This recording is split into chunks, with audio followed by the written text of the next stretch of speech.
शुरू करते हैं हम। पश्चिम बंगाल के नतीजों के बाद अब पूरा देश उत्तर प्रदेश की तरफ देख रहा है। अगले साल की शुरुआत में ही यूपी में होने वाले विधानसभा चुनाव के लिए तैयारियां तेज हो चुकी हैं। एनडीए इस बार बीजेपी की अगुवाई में 2017 से 17 के रिकॉर्ड को पार करने के लक्ष्य को लेकर मैदान में है।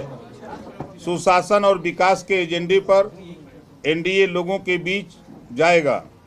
लेकिन आज हम बात करना चाहते हैं विपक्ष पर। हमारे देश में विपक्ष के हाल पर देखिए। जैसे विपक्ष वाले मीठा मीठा गप और कड़वा कड़वा थू करते हैं। 2024 के लोकसभा चुनाव के नतीजे आए और सपा ने जनता को धोखा देकर कुछ ज़्यादा सीटें जीत ली तो चुनाव आयोग बढ़िया हो गया। देश की जनता समझदार हो गई। और जब ये लोग मजबूत हो गए, लेकिन जहाँ जहाँ हारे वहाँ बेईमानी हो रही। चुनाव आयोग पक्षपात कर रहा, जनता को बहला लिया गया। बाहरी विपक्ष ममता दीदी को हार के इस्तीफा देने से मना कर रही है। इस बताइए, कभी चुने हैं सुने हैं ऐसा हम इस्तीफा नहीं देंगे। ये वही लोग हैं जो संविधान करके लोकसभा में धोखा दे रहे थे, संविधान की दुहाई दे रहे थे और जनता को धोखा दे रहे थे। आज इनके लिए संविधान कहाँ है? किस संविधान में लिखा है कि हार जाओ तो इस्तीफा मत दो? यही नहीं, ममता दीदी के भाई अखिलेश यादव जी तो और गजब हैं। जा रहे हैं बंगाल। ममता दीदी को कहने की दीदी इस्तीफा मत देना। हम तो कहेंगे कि अखिलेश जी जा ही रहे हैं तो थोड़ी सी झाल मुड़ी खाकर आइएगा। दीदी झाल मुड़ी बहुत बढ़िया बनाती हैं। अखिलेश जी अगले साल यूपी में लड़ाई लड़ने वाले हैं। नाम ले रहे हैं पीडीए का। इनके पीडीए का नारा इनके ज़रूरत के हिसाब से बदल जाता है। कभी पी से पिछड़ा तो कभी पंडित, कभी डी से दलित तो कभी दुखित, और ए का तो कहना ही क्या, कभी अल्पसंख्यक तो कभी अगड़ा तो कभी कुछ।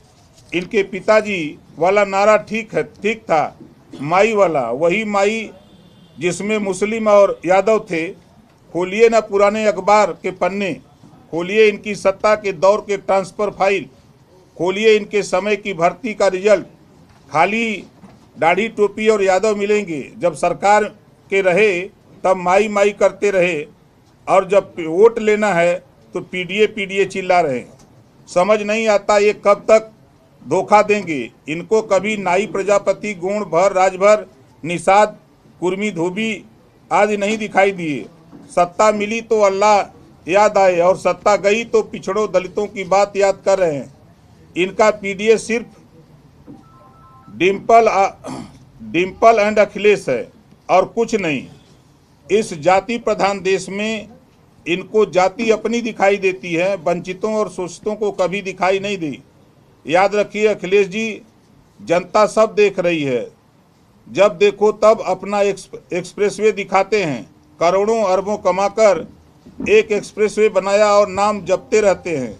आज देखिए Purvanchal expressway, Bundelkhand expressway, Ganga expressway, link expressway से लेकर इनके एक्सप्रेसवे लंबे और बेहतर रोड बन गए, लेकिन इनको सिर्फ अपनी एक सड़क दिखाई देती है।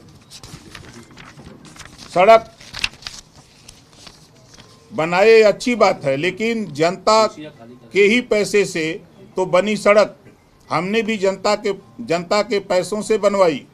बस फर्क इतना है कि इन्होंने अपनी जेब भरी, हमने कम लागत में बिना भ्रष्टाचार किए इनसे कहीं ज़्यादा सड़कें बना कर दे दी। याद रखिए वो दौर जब मोहल्लों में सपा कार्यकर्ता दुकानों में टिक्की चाट खाकर पैसे नहीं देते थे। कोई दुकानदार पैसे मांग ले तो भैया का नाम लेते थे। भैया पता है ना, वही लाल टोपी वाले टीपू भैया। ये जो टीपू भैया है ना, वो पप्पू भैया के साथ मिलकर ख्वाब देख रहे हैं। ख्वाब वही जिसमें ये अधिकारियों को जनता का नहीं अपने घर का नौकर मान लें। वही ख्वाब जब इनके कार्यकर्ता हफ्ता वसूली करें। लेकिन पिछले 9 साल के माहौल बदल गया है। माफिया राज खत्म, और माफिया राज खत्म होने का मतलब है सपा की गुंडई खत्म। हम आज ये संदेश देने आए हैं कि महाराजा सुहेलदेव जी के आशीर्वाद से हमारा कुनबा बढ़ रहा है।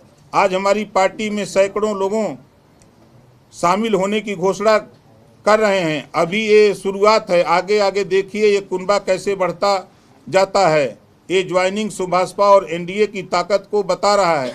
अब बारी भैया की है। ममता बनर्जी का हाल देखकर सपाई अब सोचने लगे हैं कि कैसे बीजेपी और सुभाषपा में शामिल हो जाएं। हम तो कहेंगे उन सपाइयों से जो वसूलीबाज नहीं हैं वो आएँ हमारे साथ।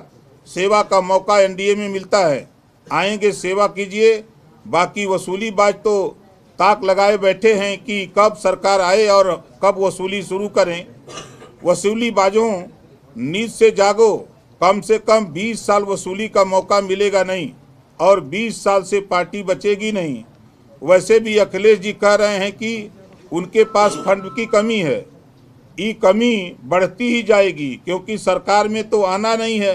टीपू भैया को हम आखिरी में प्रधानमंत्री नरेंद्र मोदी जी, गृह मंत्री अमित शाह जी और पूरे एनडीए को बधाई देते हैं बंगाल में कमल खिलाने के लिए। अब वो दिन दूर नहीं जब एक एक करके पूरे देश में एनडीए सत्ता में आकर जनता को विश्वास क्या होता है ये एहसास कराएगी। सपा मुखिया अखिलेश यादव कल प्रेस कॉन्फ्रेंस में आंकड़े गिना रहे थे। अरे हम पूछना चाहते हैं कि जिस सीट पर जीत गए वहाँ के आंकड़े कभी क्यों नहीं गिनाते?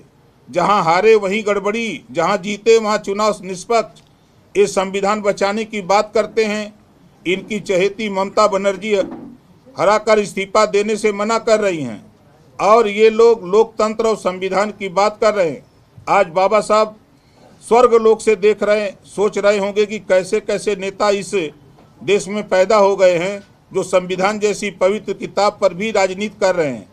सुना है कल अखिलेश जी कह रहे थे कि उनके ज्योतिष जो कहेंगे वो वही करेंगे। ज्योतिष महाराज से हम कहेंगे कि अखिलेश जी से सिर्फ सच बोलने को कह दीजिए। ज्योतिष महाराज जी कहिए अखिलेश जी को कि संविधान के नाम पर, पिछड़े दलित के नाम पर झूठ बोलना छोड़ दें। पंडित जी को उन्होंने 2 बातें लिख कर दी थी, 2 बातें हम जोड़ देते हैं। एक, अखिलेश जी सच बोलना शुरू कर दें और दूसरा वो संविधान का सम्मान करते हुए पिछड़े दलित के नाम पर राजनीति करना बंद कर दें। आज इस मौके पर पार्टी में